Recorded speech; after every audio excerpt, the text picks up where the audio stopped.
Olá você, tudo bem? Estamos chegando para mais uma de nossas edições do Bitcom News, trazendo o resumo dos fatos com as reportagens, as entrevistas e, claro, um conteúdo muito especial que a gente separa especialmente para você. Mais informações você acessa bitcomtv.com.br e também nos segue através das redes sociais. Nós estamos no Facebook, no Instagram, no Twitter e também no nosso canal do YouTube. É muito fácil, basta você pesquisar por Bitcom TV. E para poder encerrar nossa série de depoimentos com as candidatas a rainha e princesas da Festa da Uva, hoje a gente vai trazer o depoimento da Vitória Bordim. E a Vitória Bordim vai estar falando sobre o Museu Casa de Pedra. E assim nós encerramos, então, a nossa etapa com as séries de depoimentos. Preste atenção aí. É uma construção de 1879, que passou por algumas reformas, foi vários tipos de negócio, e até que em 1974, a Prefeitura de Caxias do Sul demonstrou interesse e fez a compra do imóvel da última família que residiu nela, que foi a família Tomazoni, reformou, e em 1975, no ano em que nós comemoramos o centenário da imigração italiana, o museu então foi inaugurado como Museu de Ambiência Casa de Pedra. O próprio nome já diz, Casa de Pedra, é uma construção muito simbólica de pedra sobre pedra no sistema de taipa, argamassada com barro, banha de porco, e os ambientes internos, eles falam muito sobre como viveram os primeiros imigrantes que estiveram aqui. Então, desde os objetos da cozinha, do trabalho, da oração, da fé, higiene, medicamentos, enfim, a ambientação do quarto, inclusive as camas peculiarmente menores do que nós temos hoje em dia, por uma curiosidade muito engraçada, a cuna, o berço dos bebês. Acredita-se que a cuna que nós temos lá passaram cerca de 15 bebês por ela. Enfim, móveis, decoração mostram muito como os imigrantes viveram naquela época, né? E na parte externa, como tu havia falado, nós temos o parreiral. Quando a gente passa na rua, nós podemos observar.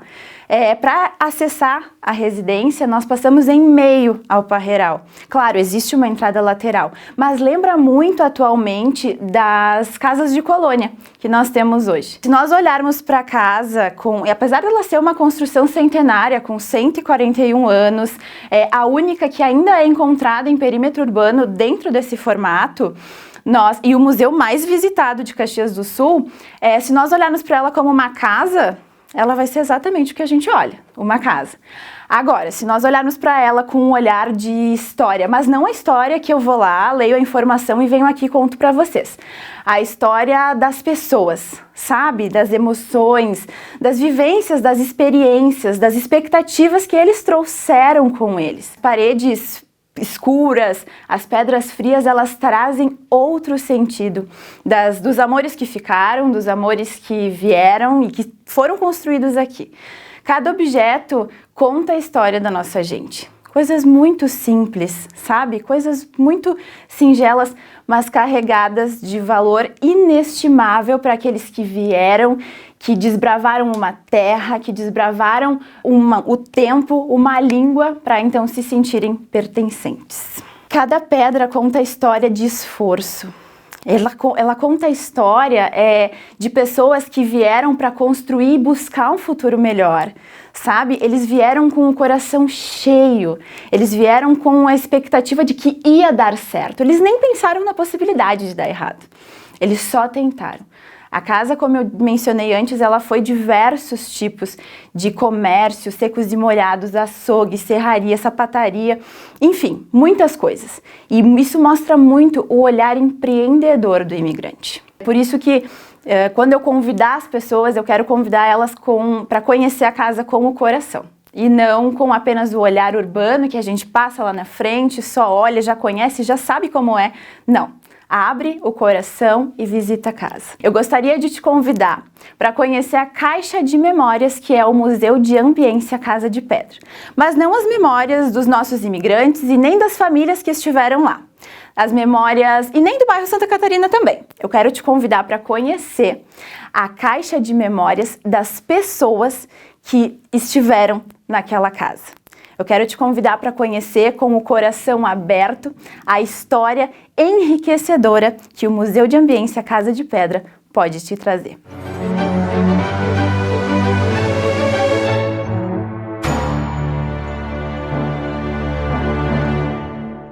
Bacana, né? Parabéns a todas as meninas, né? Mostraram desenvoltura e apresentaram aí de uma forma toda especial os nossos principais pontos turísticos aqui em Caxias do Sul. Nós vamos agora trazendo ele, né? O homem das finanças, Natanael Buogo, é contigo. Está com dificuldade de separar seu dinheiro? Sou o coach financeiro Natanael Buogo da Inteligência Aplicada e esse é o assunto de hoje. Todo mês você recebe o seu salário e faz a divisão para pagar as contas, pois uma parte vai para alimentação, moradia, saúde, educação, transporte e as demais partes que são prioridades para você. Nessa separação acaba surgindo dificuldades de saber quanto separar para cada item. Vou te passar uma dica importante. Nesta divisão, coloque limite de gasto. Por que isso? Facilita seu controle e também inibe gastos desnecessários. Faça essa experiência e depois apure o resultado. Precisa de ajuda? Entre em contato. Eu vou te ajudar nessa organização. E agora a gente vai trazendo para você uma análise ampla do esporte com ele, Marcos Vinícius Vaz, é contigo. Pois o Juventude perdeu o jogo de ontem, jogo de volta pela quarta fase da Copa do Brasil, mas ganhou a classificação. Isso porque na decisão de 180 minutos, no agregado do placar, o Juventude venceu o CRB pelo placar de 2-1. 2-0 aqui no estádio Alfredo Jaconi, a derrota de ontem, 1-0, portanto 2-1 para o Juventude. E o Juventude avança para as oitavas de final da Copa do Brasil, cumprindo com uma tradição do clube, cumprindo com aquilo que o Juventude vem fazendo e fez na maioria das edições da Copa do Brasil. Sempre, ou na maioria das vezes, teve uma participação destacada nessa competição. E pela segunda vez consecutiva, chega às oitavas de final da Copa do Brasil, né? Uma competição que ela é muito difícil no seu início, pela sua fórmula, e ela vai ficando cada vez mais difícil e ao mesmo tempo atraente, porque o Juventude, com a classificação de ontem, ganhou um prêmio de R$2.600.000, e agora, nas oitavas de final, pode, por sorteio, enfrentar um dos clubes da Série A do Campeonato Brasileiro, um dos clubes que atualmente está disputando a Libertadores da América, Flamengo, São Paulo, Inter, Grêmio, Palmeiras, Atlético Paranaense, enfim, são clubes que vão ser incluídos agora nas oitavas de final, como prevê o regulamento. Então, está de parabéns o Juventude, o departamento de futebol, o Oswaldo Pionero, valorizou muito essa conquista, elogiou muito o trabalho que está sendo desenvolvido pela comissão técnica, e é verdade, os objetivos, aquilo que foi traçado pela direção executiva e pelo departamento de futebol, os objetivos estão sendo alcançados. O jogo de ontem, o Juventude perdeu por 1-0 num primeiro tempo muito ruim, sob o ponto de vista ofensivo do Juventude. O Juventude não fez praticamente nada em termos de conclusões no gol. Sofreu um gol de pênalti, o pênalti, no meu entendimento, não aconteceu, mas foi marcado, e o Léo Gamalho bateu bem e converteu.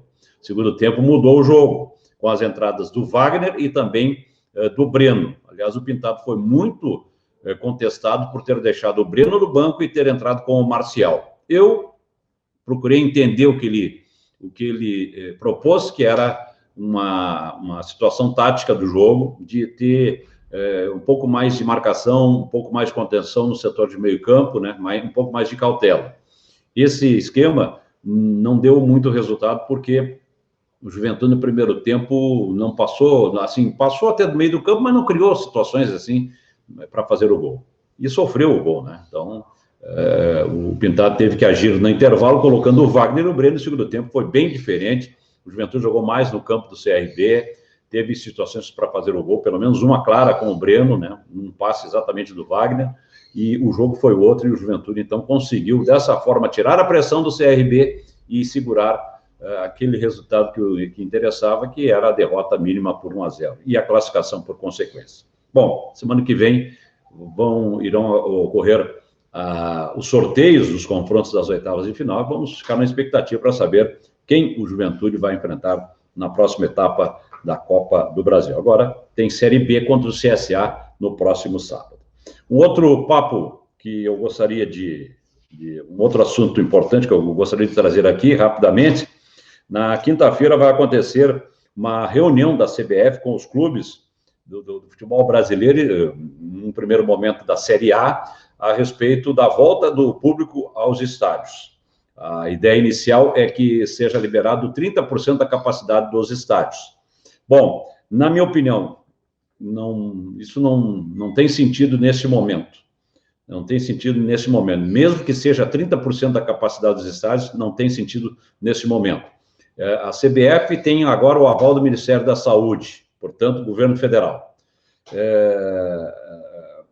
Eu acho até que, a minha opinião, de repente, vai ser chancelado isso, vai ser decidido de que o público vai voltar aos estádios. Ok. Bom, mas aí precisa ter uma unanimidade, né, de opiniões nessa decisão de todos os clubes. E aí tem particularidades, né? Não basta um clube, uma cidade, um estado liberar o público e os outros estados não vão liberar. A Prefeitura de Belo Horizonte já disse que não vai liberar público para os jogos de futebol no estado de Minas Gerais. Então, há um impasse, mas eu entendo que não é o momento de liberar a presença de público nos estádios. Não tem muito sentido. Renda, pouquíssima renda, né? Quer dizer, a questão financeira não tem, assim, muito efeito. O que pode realmente, o efeito negativo? Aglomerações no entorno dos estádios, isso certamente vai acontecer. Como é que serão utilizados as dependências do estádio, por exemplo, os banheiros, né? Não vai haver aglomerações nos banheiros. Os protocolos da saúde vão testar 11 mil pessoas? Que jeito? Como? De que forma? Quem é que vai bancar isso, né? Então, por esses componentes, por esses elementos, na minha opinião, o futebol não pode ter a volta do público, pelo menos nesse momento. Vamos aguardar um pouquinho mais, vamos aguardar, de repente, o início da temporada, ou da temporada de 2021, ou a sequência da temporada, para ver se vamos ter a vacina, né? E com a vacina, aí as coisas poderão ficar mais fáceis nesse assunto que é a volta do público. E muito cuidado, é ano de eleição, 2020 é ano de eleição, 2022 tem eleição também. Cuidado com essas posições que são simpáticas, vamos dizer, aos grandes clubes de futebol desse país, porque nós sabemos o número expressivo que os clubes têm de torcedores e o que pode ter de contrapartida, de retorno em relação a essas posições simpáticas dos governos em, liberar o público para a volta aos estádios. Vamos ficar ligados nisso.